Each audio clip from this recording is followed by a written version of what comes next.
Hi guys, it's our first time flying with Hong Kong Express, so I'm gonna share our experience with you. So we arrived at the airport 3 hours before our flight, and pagdating namin doon, sobrang haba na lang pila sa may check-in counter.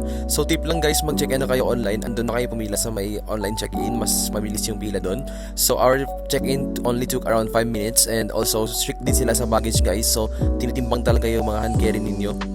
Time-wise guys, on time naman yung flight nila, and di naman kami na-experience ng delay.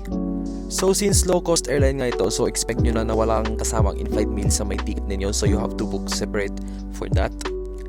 Also, medyo strict din sila sa outside food, bawal yung outside food sa loob ng plane. So pag nakita kayong kumakain at nagiinom ng drinks niya sa loob ng plane, sisitahin talaga nila kayo kasi bawal talaga yung outside food sa kanila.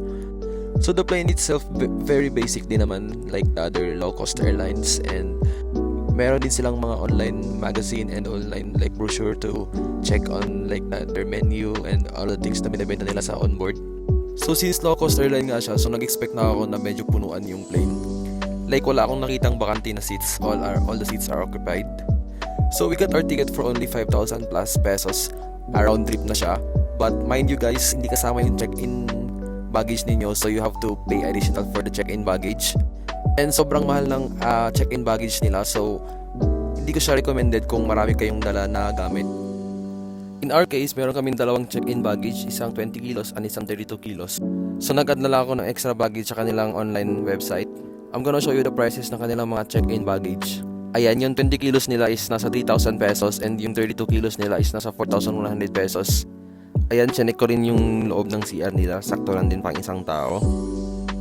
Actually, medyo nasigipan ako nung pumasok ako sa loob kasi may backpack akong dala, so medyo mas mahirap gumalaw.